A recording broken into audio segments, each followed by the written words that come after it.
قیامت کے دن جس کی نیکیوں کا پلہ بھاری ہوگا اور اس کے نیک عمل زیادہ ہوں گے تو وہ جنت. بسم اللہ الرحمن الرحیم. قیامت کے دن جس کی نیکیوں کا پلہ بھاری ہوگا اور اس کے نیک عمل زیادہ ہوں گے تو وہ جنت کی من پسند زندگی میں ہوگا، اور جس کی نیکیوں کا پلہ بالکل پڑے گا تو اس کا ٹھکانہ جہنم ہوگا. تو اس سوال یہ ہے کہ وہ کون سے اعمال ہے جو نامہ اعمال میں بہت زیادہ وزنی ہے. آج کی ویڈیو میں ہم چند ایسے اعمال بتائیں گے کہ ہے تو وہ بہت معمولی لیکن میزان کی ترواز میں وزنی ہوگی. محترم ناظرین، اللہ تعالیٰ نے ہر انسان پر 2 فرشتے مقرر کر دیے جس کا ہر قول و فعل لکھ رہے ہیں. قرآن مجید میں اللہ تعالیٰ کا ارشاد ہے، اے لوگو بے شک ہماری جانب سے تم پر کچھ فرشتے مقرر ہیں جو تمہارے اعمال اور اقوال کے نگہبان ہیں. وہ فرشتے اللہ تعالیٰ کی بارگاہ میں معزز ہیں اور تمہارے اقوال اور اعمال لکھ رہے ہیں تاکہ تمہیں ان کی سزا دی جائے. وہ تمہارے ساتھ رہنے کی وجہ سے تمہارا ہر نیک اور برا عمل جانتے ہیں اور ان سے تمہارا کوئی عمل چھپا نہیں. حضرت ابو امامہ رضی اللہ تعالیٰ عنہ بیان کرتے ہیں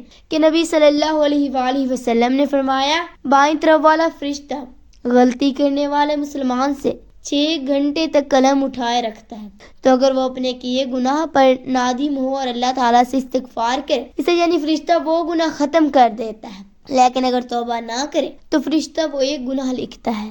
بہرحال محترم ناظرین، ہمارے ان اعمال کا وزن ہوگا، لیکن نیک اعمال میں کون سا ایسا عمل ہے جو میزان میں بہت بھاری ہے؟ چند اعمال آپ کے سامنے ذکر کرتے ہیں. پہلا عمل جو میزان کے ترازو میں بہت وزنی ہوگا، وہ پہلا عمل جو میزان کے ترازو میں بہت وزنی ہوگا وہ اچھے اخلاق ہیں. حضرت ابو درداء رضی اللہ تعالیٰ عنہ نبی صلی اللہ علیہ وآلہ وسلم سے روایت کرتے ہیں، آپ صلی اللہ علیہ وآلہ وسلم نے فرمایا، روز قیامت مومن کے میزان میں حسن و خلق سے زیادہ بھاری چیز کوئی نہیں رکھی جائے گی، اور اللہ یقیناً بد زبان اور بے حود باتیں کرنے والے کو پسند نہیں فرماتا. ناظرین، انسانی زندگی میں حسن اخلاق کو جو اہمیت و عظمت حاصل ہے وہ کسی سے پوشیدہ نہیں. ہر مذہب اور ہر دھرم کے لوگوں بلکہ دنیا میں بسنے والا ہر انسان اچھے اخلاق و کردار اور اچھے برتاؤ کا قائل ہے. یقیناً کوئی بھی اس سے انکار نہیں کر سکتا، کیونکہ اخلاق خوبیوں کو حاصل کرنا فطرت انسانی کا اہم تقاضا ہے، بلکہ بنیادی ضروریات میں سے ہے. آج کل لوگوں نے حسن اخلاق کو مفہوم کو بہت محدود اور خاص کر دیا، اور وہ اس غلط فہمی کا شکار ہے کہ حسن اخلاق کا مطلب صرف لوگوں سے خندہ پیشانی اور بشاشات کے ساتھ ملنا، مہربانی اور شفقت کا معاملہ کرنا، مسکرا کر بات کر لینا اور ہمدردی کے الفاظ کہہ دینا، جبکہ حقیقت یہ ہے کہ اخلاق کا مفہوم بہت وسیع ہے اور اپنے اندر پوری انسانی زندگی کو سمیٹے ہوئے ہے. وہ صرف مذکور ہی چیزوں میں شامل نہیں بلکہ اس کے بہت سے شعبے ہیں. شعر، میٹھے بول، عفو درگزر، رفق نرمی، شفقت و مہربانی، انس و محبت، اکرام العزیز، حلم البربادی، حیا و شرم، سخاوت، صلہ رحمی، حاجت روائی، تعاون، امداد، صبر و شکر، عدل و انصاف، امانت و دیانت، ماں باپ، بھائی بہن، عزیز و اقارب، بیوی، بچے، یتیم و مسکینوں، پڑوسیوں، مسلمانوں اور غیر مسلم حتی کہ جانوروں اور پرندوں کے ساتھ بھی حسن و سلوک. یہ تمام محسن اخلاق کے شعبے ہیں. ہمیں شریعت مطہرہ میں تعلیم دی گئی ہے اور ان تمام شعبوں میں اچھا رویہ اختیار کرنے والا یہ اچھا اخلاق کا حامل اور اس عظیم صفت سے مستحق کہلانے والا مستحق ہوگا. دوسرا عمل جس میں میزان کے ترازو میں بہت بھاری ہے، ان میں دوسرے نمبر پر تسبیحات ہیں. حضرت ابو ہریرہ رضی اللہ تعالیٰ عنہ سے روایت ہے کہ رسول اللہ صلی اللہ علیہ وآلہ وسلم نے فرمایا، 2 کلمے ایسے جو زبان پر بڑے ہلکے ہیں، میزان میں ان بڑی وزنی ہیں، رحمان کو بڑے محبوب ہیں، وہ سبحان اللہ و بحمدہ سبحان اللہ العظیم ہے. پیارے ناظرین، اس کلمے کے پڑھنے سے بہت بڑے فائدے ہیں. پہلا فائدہ تو یہ ہے کہ یہ کلمہ رحمان کے بہت پیارے ہیں، لہذا اس کا اہتمام کرنے والے سے بھی عذاب نہ ہوگا.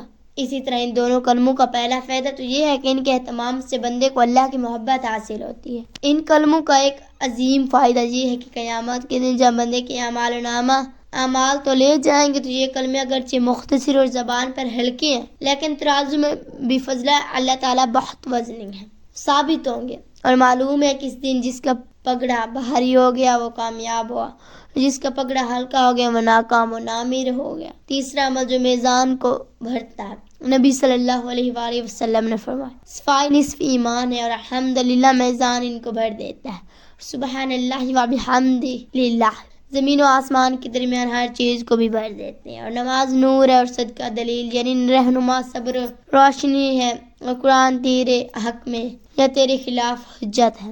حکیم الامامت مفتی احمد یار خان نعیمی رحمۃ اللہ علیہ فرماتے ہیں، جو شخص ہر حال میں الحمدللہ کہا کرے تو قیامت میں میزان عمل کے نیکی کا پلہ اس سے بھر جائے گا اور ایک حمد تمام گناہوں پر بھاری ہو جائے گی، کیونکہ یہ ہیں ہمارے کام۔ اور فرمایا، جو آدمی ایمان کی حالت میں اور ثواب کی امید رکھتے ہوئے کسی مسلمان کے جنازے کے ساتھ چلا، یعنی نماز جنازے میں شریک ہو اور تدفین تک ساتھ رہے، تو اسے 2 قرات ثواب ملے، اور جو صرف نماز جنازہ میں شرکت کرے اور تدفین سے پہلے لوٹا تو اسے 1 قرات ثواب ملے۔ ہر ایک قرات عہد پہاڑ کے برابر ہے۔ نبی کریم صلی اللہ علیہ وآلہ وسلم نے فرمایا، اس ذات کی قسم جس کے ہاتھ میں محمد صلی اللہ علیہ وآلہ وسلم کی جان ہے، وہ کسل فی میزان من حید، ابن 1 قرات کا وزن قیامت کے جنازہ پڑھنے والے کے ترازو میں عہد پہاڑ سے زیادہ وزنی ہوگا۔ سیدنا عبداللہ بن عمر کو جب کافی عرصے بعد یہ حدیث معلوم ہوئی تو بہت زیادہ افسوس کرتے ہوئے فرمانے لگے کہ ہم نے بڑی کوتاہی کر بہت سارے قرات ثواب کے ضائع کر دیے۔